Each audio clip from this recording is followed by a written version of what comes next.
I know it's been 3 weeks. Trust me. I've had my friends who watch my videos, thank you for the views, by the way, been telling me, when are you going to upload your next video? And I'll be honest with you, I've been feeling not into it. And then I got sick like 2 days after I uploaded my last video. I got sick, and then like I just haven't been feeling it. I didn't like how the season ended. I thought the reunion really sucked. Like Nick and Vanessa, I don't know what the hell you're giving them softball questions. Why are we playing the newlyweds game? Why are we not addressing Lisa's controversial behavior? I mean, it's beyond me, and I'm kind of just over it, to be honest. I do kind of want to slowly recap it. I totally forgot all of my notes for uh or I didn't forget them. I just like deleted them on accident. But all of my notes for episode 4, but I have them for episode 5 and on. I'm thinking about doing like a summary. I don't know. This video is mainly just to sort of explain where I've been, explain what I want to start watching, and to kind of gauge whether or not that would be interesting to anybody, anybody out there. So yeah, the ultimatum, really what it came down to is that everyone got engaged. We don't know if any of them grew or not. I guess we do know if people didn't. I'm looking at you, Roxanne and Lisa. I am literally like you. My freaking. Hold on, my webcam's covering it. Roxanne and Lisa, like you literally didn't grow. I don't know. I don't even know. I don't know what to say about that. But everyone else, we don't know who grew. We don't know what's going on, what their living situation is. How come we don't know what Raya and Trey are doing? Are they living in the city? Are they not living in the city? What about Alex and Kat? Is Alex being a little more warm and affectionate like Kat wants? Is Kat being a little more assertive like Alex wants? Antonio and Roxanne. Antonio, congrats on your business. I like your biggest op is literally sitting right next to you, and that fucking sucks. Is she satisfied yet, or is there still something? What's her hang up exactly? And also Lisa and Brian, like why aren't you guys married yet? I know Lisa's going on and on at the reunion about like she's not going to be a baby mama. You're already a baby mama. You ain't got no ring. And I don't know what to say. James and Ryan, like, what's your guys' situation? James, are you really okay with not pursuing your dreams? And is Ryan really your dream? And why is Ryan okay with just letting you not move on to bigger, better things? I don't know. There's just like the reunion sucked. They all got engaged. None of them grew. I don't know. I feel like I've wasted my time with this season. I kind of feel like that with Ultimatum in general. I feel like there's nothing really to like, there's nothing to really say. Like, you people should have not come on this show. You should have just broken up. That's what it comes down to. You should have just broken up. And if you weren't going to break up, you should have just gone to therapy. That's what all the ultimatum is. And, it is interesting. It is interesting from like a human perspective to like analyze behaviors, or if you have exhibited similar behaviors.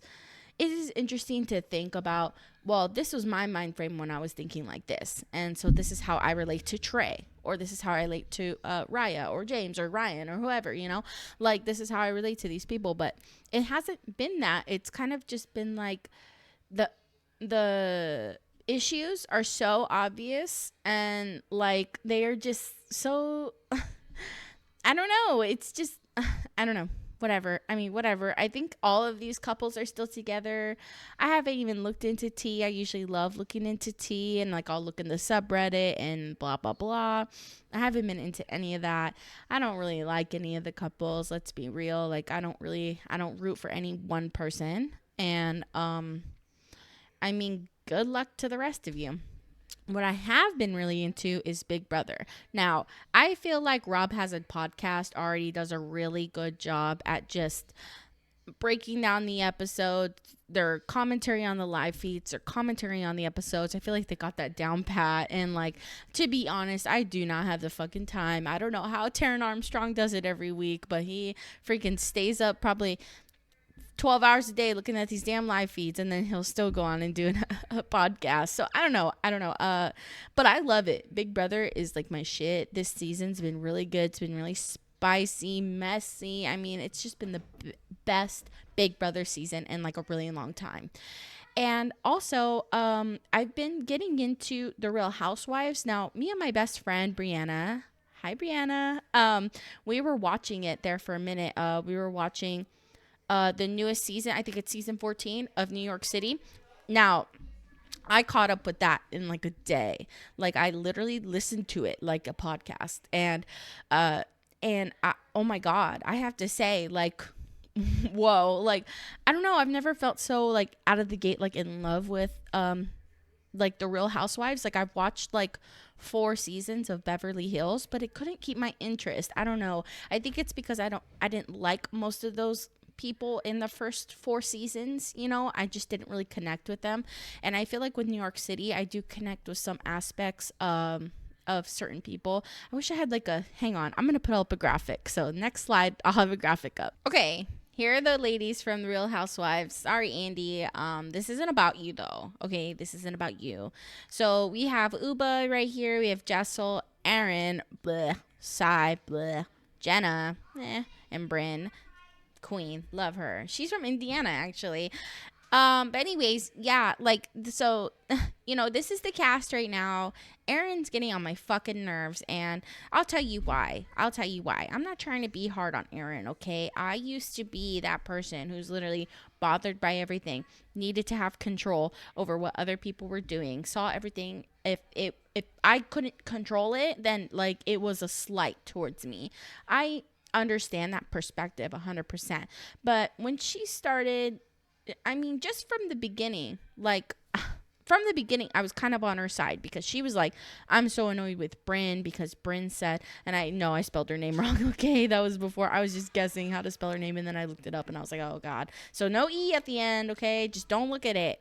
So, anyway, so I understand Brynn kind of said something like a little insensitive, and I thought it was really like hoity-toity what Brynn said. Basically just saying that the restaurant that Aaron wanted to meet up at or like go to was just like shitty, and like Brynn really cared about the restaurant that they went to. I don't fucking know. Okay, I was kind of with her on that. But then all of the other shit, Jenna leaving her house without saying bye, I kind of empathize with that. I kind of don't. I have been in a situation where, as a Jenna, who is like not really like vibing yet with the ladies, she's like new to the group. She's not really vibing yet. It's hard to be like, hey, like, I'm just gonna go. I'm feeling like uncomfortable. It's like awkward conversation, because these are the type of women who are going to be like, oh no, don't feel uncomfortable. Why do you feel uncomfortable? And they're going to want to discuss it. It's like they just can't take no for an answer. They just can't take the fact that like you don't want to be on and socializing for an answer. Like, I have been around people like that, and it's exhausting. Like, so I understand why Jenna was just kind of like slipping out the back door, but it's not like she didn't come back, and she did say sorry and have a heart to heart with Aaron. And then Aaron's whole thing with Jessel is just like so stupid. Like, if you have watched any amount of British television, like, they say stuff like old hag and like kind of like give you like small little, what do they call that? Like little softballs, like insults like that. Like, it's really not a big deal, Aaron, and I think you should lighten the hell up. But I could be biased because like I kind of talk to my friends like that. We have like a gentle bullying kind of relationship, I don't know. And then Sai gets in on it. And Sai, let me tell you something about Sai. I really liked her a lot, like the first few episodes. And then all of a sudden, she kind of plays this like flippy, floppy, wishy-washy type of shit. And like when they ganged up on Jessel, I mean, it just, I don't know, it wasn't right. And then, even Uba kind of got on my nerves, because when they were at the big old White Castle, whatever vacation spot that they went to, I haven't even ever heard of it until they talked about it. Uber being like, oh my God, you took my phone. it's just like, girl, calm down. Like, she literally had it apparently to Aaron, and like no one refuted what Aaron said. Aaron's like, I only had it for an hour. It's just like, yeah, Uba, come on now. And then Sai was just like, or who was it? Oh, Jessel. She was just like, oh my God, yeah, like we have kids. What if something would have happened? Like, please. Aaron was like literally sitting next to the phone. If they saw like your mother's name or someone light up on the screen, like obviously Aaron would probably go run and give it to you. Like, I don't know. They just took it so much out of proportion. Anyways, I'm not even here to talk about the Real Housewives of New York City. What I was gonna say is that I was watching the Real Housewives of New York City, and it made me and I caught up on it, and I was like, well, what is there to watch now? And I heard Peter Mon, shout out Peter Mon, talk about the Real Housewives of Salt Lake City. And I was like, okay, we'll see what this is all about. And, Salt Lake City, it's in Utah, Mormons, and I kind of like, at first, watching the first episode, I kind of thought that's what it was going to be. Like, oh, these are just a bunch of rich Mormon people, blah, but, I think only like one of them really is like Mormon. The other two are like Christians, and then there's a woman who's Jewish, and then there's one who doesn't really have one religion, so I'm just like, okay, this is very interesting, really dramatic, very, very dramatic. What's her name, Jen, like she is just annoying the shit out of me. I don't know what her problem is, but like, she's gotta chill.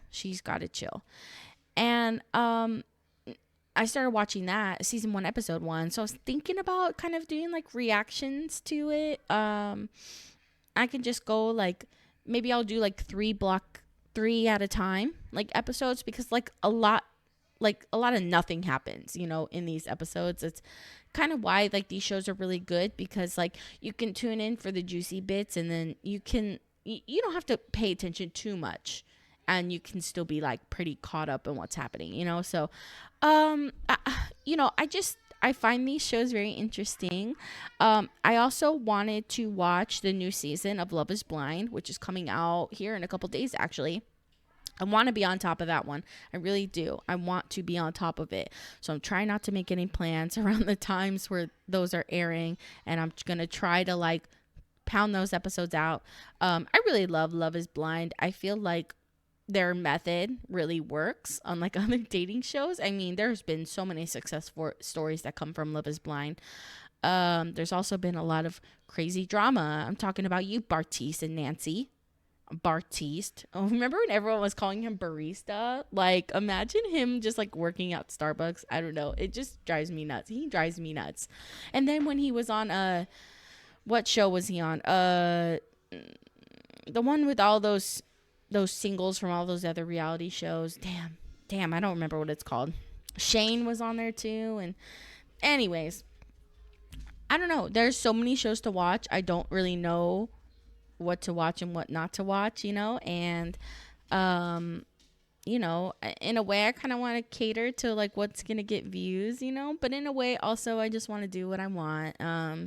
So that's basically it. Let me know if you guys really do want to see my reactions to each of the episodes of The Ultimatum, because I have episodes 4 and 5 recorded. I feel like it was such a waste of time. Like, to be honest, everything that happens in episode 4, 5, 6, 7, waste of time. They all get engaged. Like, all of like the maybe growth that I was seeing, or inklings of growth, just like totally out the window. Roxanne saying yes to Antonio's proposal, and then showing up to the reunion without the wedding ring on, or the engagement ring on, stating that, well, Antonio doesn't have to wear an engagement ring. This is the dumbest shit I ever heard. Antonio, I don't know what more you need from Roxanne to let you know that she doesn't want to marry you, and she just wants you as a little like fuck boy toy.